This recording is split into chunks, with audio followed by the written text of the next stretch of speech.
કેમ છો વિદ્યાર્થી મિત્રો? મજામાં? ધોરણ 9 પ્રકરણ 1 સંખ્યા પદ્ધતિ. આપણે આગળના લેક્ચરમાં 4 ગણ વિશે શીખી ગયા. પ્રાકૃતિક સંખ્યા ગણ કે જેમાં માત્ર ધન પૂર્ણાંકોનો સમાવેશ થાય છે, 1 2 3 ડેશ ડેશ ડેશ. બીજા નંબરમાં આવે છે પૂર્ણ સંખ્યા ગણ જેમાં શૂન્ય અને ધન પૂર્ણાંકોનો સમાવેશ થાય છે.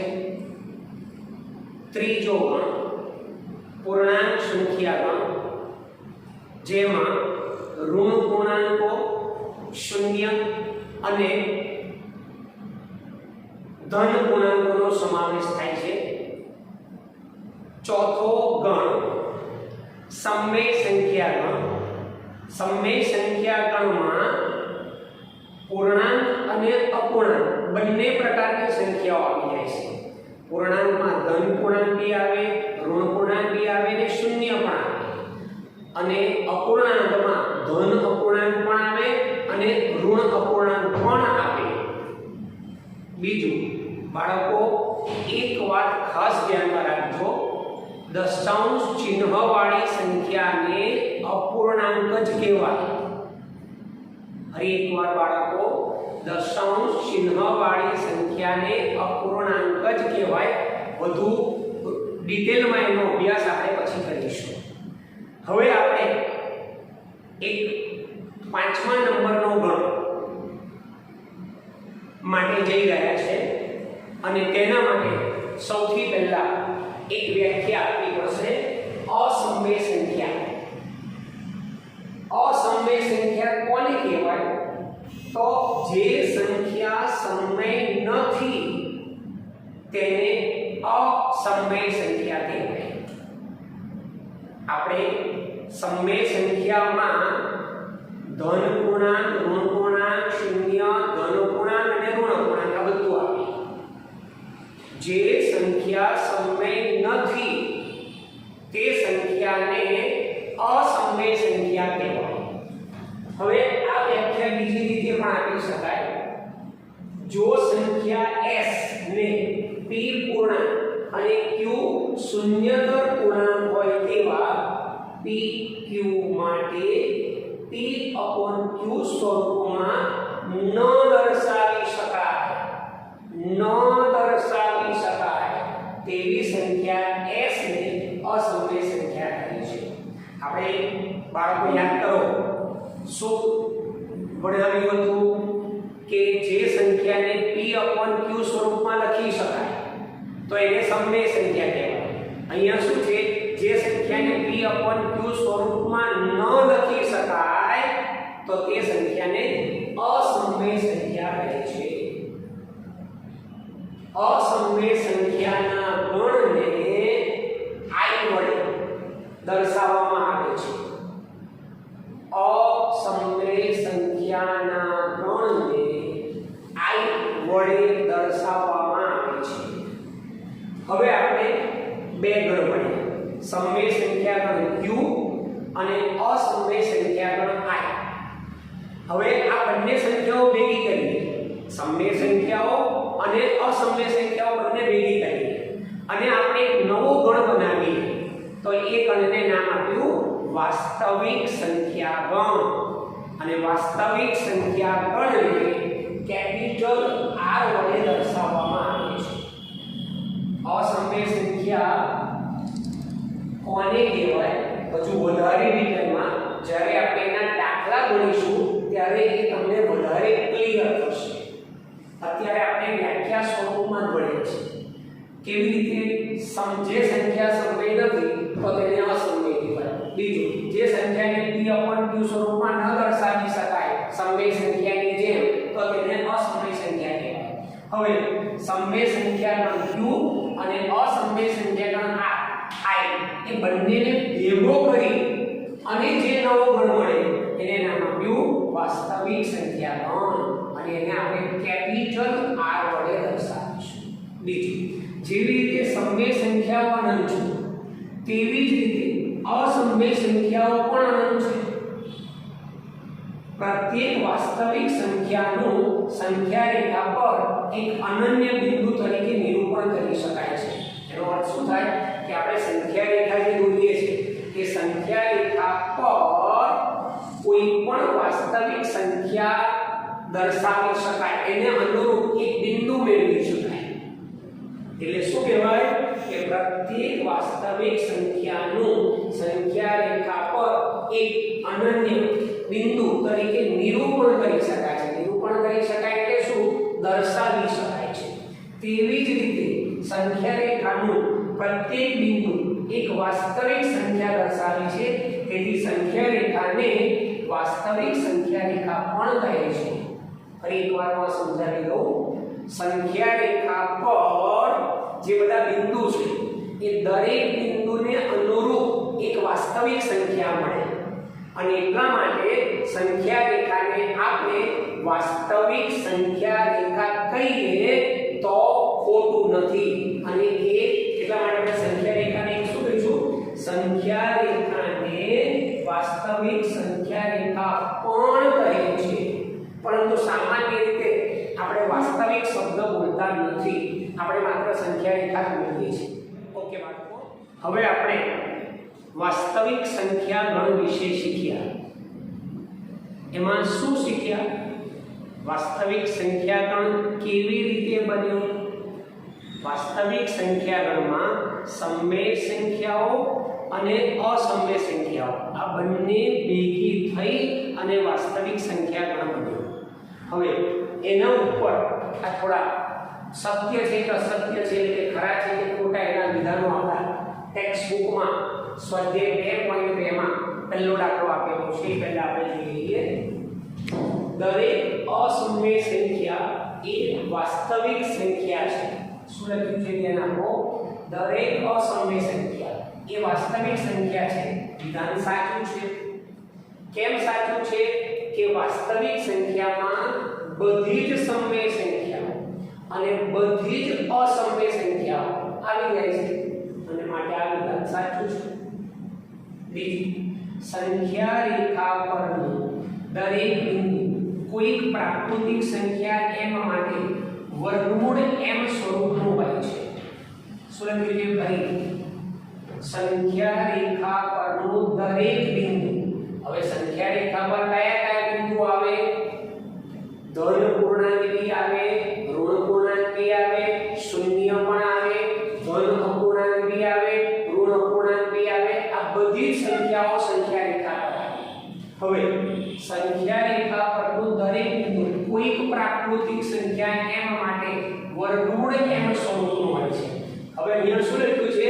માત્ર પ્રાકૃતિક સંખ્યાઓ લીધી છે, એને પ્રાકૃતિક સંખ્યાઓમાં માત્ર ધન પૂર્ણાંક જ આવે, ઋણ પૂર્ણાંક આવે જ નહીં, અને એટલે આ વિધાન અસત્ય છે, કારણ કે સંખ્યા રેખા પર ઋણ સંખ્યાઓ પણ હોય છે, અને ઋણ સંખ્યા પ્રાકૃતિક સંખ્યા નથી।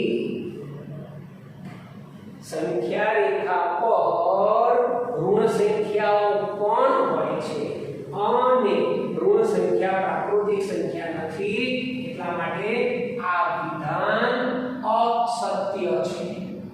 ત્રીજું, દરેક વાસ્તવિક સંખ્યા એ અસમય સંખ્યા છે। હવે આપણે ધ્યાનથી યાદ કરો, વાસ્તવિક સંખ્યામાં કોણ કોણ આવે? સમય સંખ્યાઓ અને અસમય સંખ્યાઓ। એને શું લખ્યું છે કે વાસ્તવિક સંખ્યાઓ એ સમય સંખ્યા છે, અસમય તો સમય ક્યાં છે?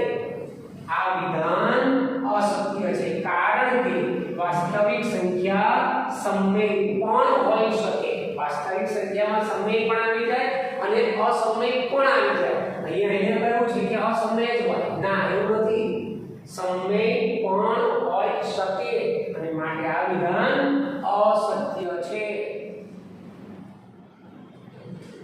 હવે આપણે જનરલ એક વસ્તુ જોઈએ, સામાન્ય આઈએમપી યાદ રાખવાનું છે તમારે।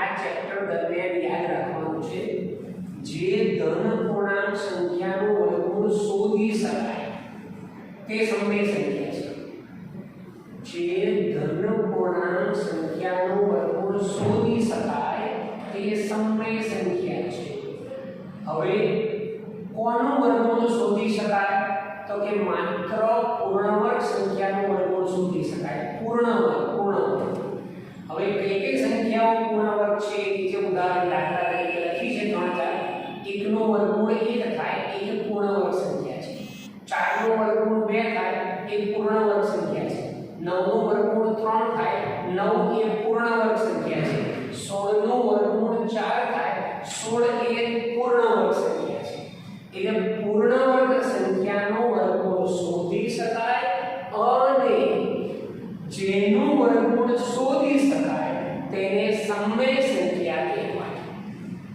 હવે એનાથી ઉલટું જે ધન પૂર્ણાંક સંખ્યાનો વર્ગમૂળ ન શોધી શકાય તો તે અસમય સંખ્યા છે બરાબર ધ્યાનથી જુઓ જે ધન પૂર્ણાંક સંખ્યાનો વર્ગમૂળ ન શોધી શકાય કોનો વર્ગમૂળ ના શોધી શકાય તો કે જે સંખ્યા પૂર્ણ વર્ગ નથી જે સંખ્યા પૂર્ણ વર્ગ નથી તે સંખ્યાનું વર્ગમૂળ ન શોધી શકાય દાખલા તરીકે જો 2 એ પૂર્ણ વર્ગ સંખ્યા નથી તો 2 નું વર્ગમૂળ ના શોધી શકાય 3 એ પૂર્ણ વર્ગ સંખ્યા નથી તો 3 નું વર્ગમૂળ ના શોધી શકાય 11 એ પૂર્ણ વર્ગ સંખ્યા નથી તો એનું વર્ગમૂળ ન શોધી શકાય 31 એ પૂર્ણ વર્ગ સંખ્યા નથી તો એનું વર્ગમૂળ ના શોધી શકાય એટલે જે સંખ્યા પૂર્ણ વર્ગ નથી એનું વર્ગમૂળ ન શોધી શકાય અને જેનું વર્ગમૂળ ન શોધી શકાય તે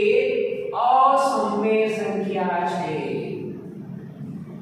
એક વસ્તુ તમારા મગજમાં બહુ જ ક્લિયર કરી દો કે જે સંખ્યાનું વર્ગમૂળ શોધી શકાય એ સમય સંખ્યા અને જે સંખ્યાનું વર્ગમૂળ ન શોધી શકાય એ અસમય સંખ્યા કહેવાય પાઈ એ અસમય સંખ્યા છે પાઈ વિશે આપણે આગળ ભણી ગયેલા છે ક્ષેત્રફળ ગણવામાં વર્તુળનું ક્ષેત્રફળ શોધો એમાં પાઈ r સ્ક્વેર એમાં આપણે પાઈ નો ઉપયોગ કરતા હતા પાઈ એ એક અચળાંક સંખ્યા છે પાઈ એ અચળાંક સંખ્યા છે હવે એ જે પાઈ જે અચળાંક સંખ્યા છે એ અસમય સંખ્યા છે આપણે પાઈ ને અસમય સંખ્યા કહીશું ઈસવીસન 1700 ની સાલમાં લેમ્બર્ટ અને લિજેન્ડર નામના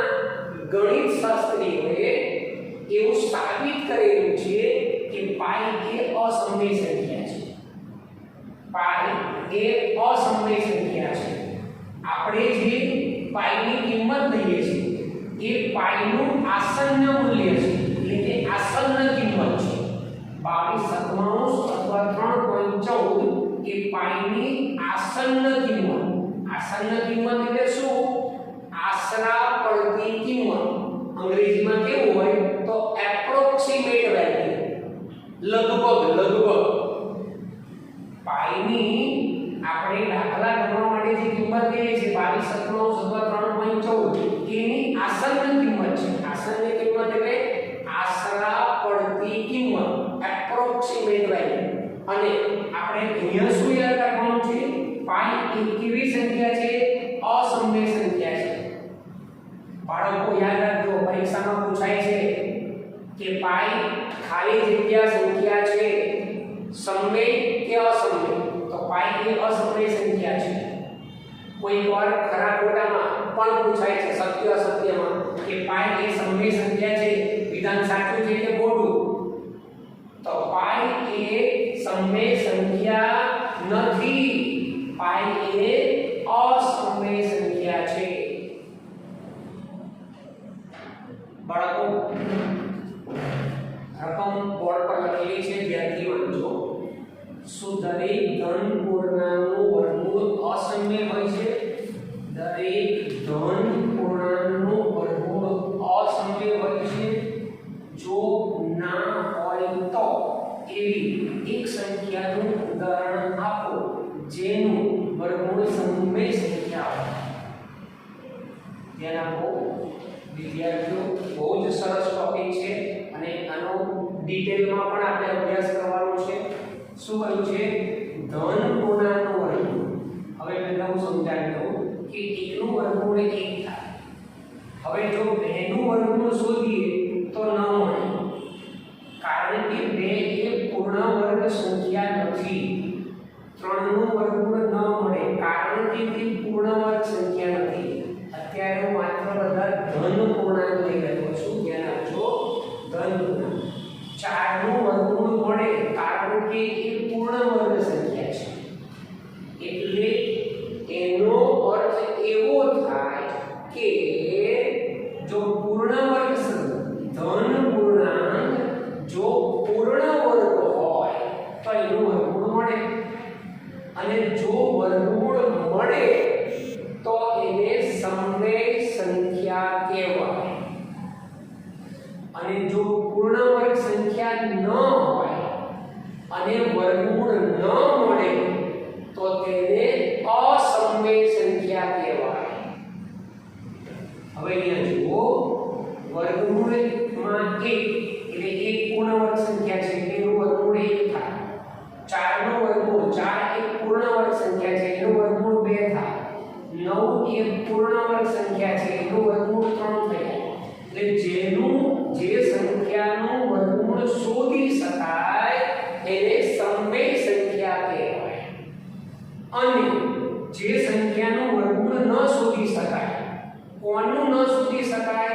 જે પૂર્ણ વર્ગ નથી તે વર્ગમૂળ 2 ન શોધી શકાય, કારણ કે 2 પૂર્ણ વર્ગ સંખ્યા નથી. તો 2 નું વર્ગમૂળ એ અસમવેય સંખ્યા છે. 3 નું વર્ગમૂળ એ અસમવેય સંખ્યા છે. 5 નું વર્ગમૂળ એ અસમવેય સંખ્યા છે. 11 નું વર્ગમૂળ એ અસમવેય સંખ્યા છે, કારણ કે વર્ગમૂળ શોધી શકાતું નથી અને તે પૂર્ણ વર્ગ સંખ્યા નથી. હવે રકમમાં જો તમને સમજણ પડી જશે. શું દરેક ધન પૂર્ણાંકનું વર્ગમૂળ અસમવેય હોય છે? ના. જો સંખ્યા પૂર્ણ વર્ગ હોય તો એનું વર્ગમૂળ સમવેય હોય છે.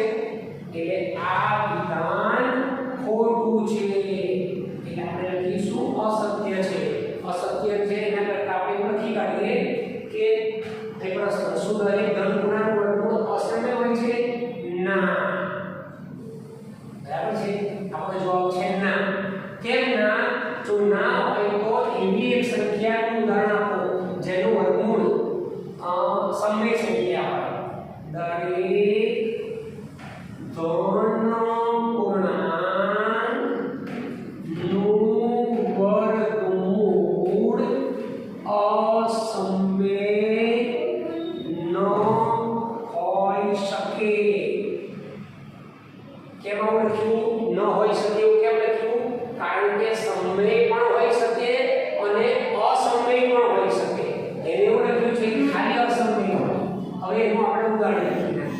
તો વર્ગમૂળ 4 નું વર્ગમૂળ. હવે 4 એ ધન પૂર્ણાંક છે અને એનું વર્ગમૂળ શોધું છું. તો 2 એ પૂર્ણાંક આવે છે અને 2 પૂર્ણાંક એ સમવેય સંખ્યા છે.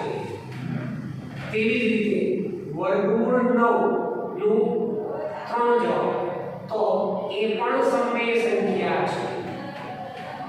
ટૂંકમાં જે ધન પૂર્ણાંકનું વર્ગમૂળ શોધી શકાય એને સમવેય સંખ્યા કહેવાય, અને જે ધન પૂર્ણાંકનું વર્ગમૂળ ન શોધી શકાય એને અસમવેય સંખ્યા કહેવાય.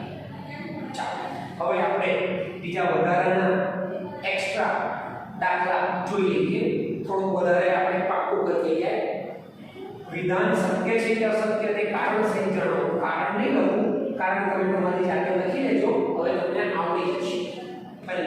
દરેક પૂર્ણ સંખ્યા એ પ્રાકૃતિક સંખ્યા છે. શું લખ્યું છે? પૂર્ણ સંખ્યા એ પ્રાકૃતિક સંખ્યા છે. વિધાન ખોટું છે. કેમ ખોટું છે? પૂર્ણ સંખ્યામાં શૂન્ય આવે અને પ્રાકૃતિક સંખ્યામાં શૂન્ય ના આવે. એટલે 0 એક પૂર્ણ સંખ્યા છે પણ પ્રાકૃતિક સંખ્યા નથી, અને માટે આ વિધાન ખોટું છે. બીજું વર્ગમૂળ 2 એ સમય સંખ્યા છે. આ વિધાન ખોટું છે, અસત્ય છે, કારણ કે 2 નું વર્ગમૂળ ના શોધી શકાય. 2 પૂર્ણ વર્ગ નથી. 2 નું વર્ગમૂળ ન શોધી શકાય કારણ કે 2 પૂર્ણ વર્ગ સંખ્યા નથી અને એટલા માટે એ અસમય સંખ્યા થાય. જેનું વર્ગમૂળ ન શોધી શકાય એ અસમય સંખ્યા થાય. અહીંયા લખ્યું છે સમય સંખ્યા છે એટલે માટે વિધાન ખોટું છે. ત્રીજું વર્ગમૂળમાં 16 એ સમય સંખ્યા છે. આ વિધાન સાચું છે કારણ કે 16 એ પૂર્ણ વર્ગ સંખ્યા છે અને 16 નું વર્ગમૂળ શોધી શકાય માટે એને સમય સંખ્યા કહેવાય. અને છેલ્લું વર્ગમૂળ 8 એ અસમય સંખ્યા છે. હવે બાળકો વિદ્યાર્થીઓ તમે એવું વિચારો કે 8 નું વર્ગમૂળ શોધી શકાય. 8 એ પૂર્ણ વર્ગ સંખ્યા છે તો વર્ગમૂળ શોધી શકાય. પણ 8 એ પૂર્ણ વર્ગ સંખ્યા નથી માટે 8 નું વર્ગમૂળ ન શોધી શકાય અને જે સંખ્યાનું વર્ગમૂળ ન શોધી શકાય એને અસમય સંખ્યા કહેવાય. અને માટે આ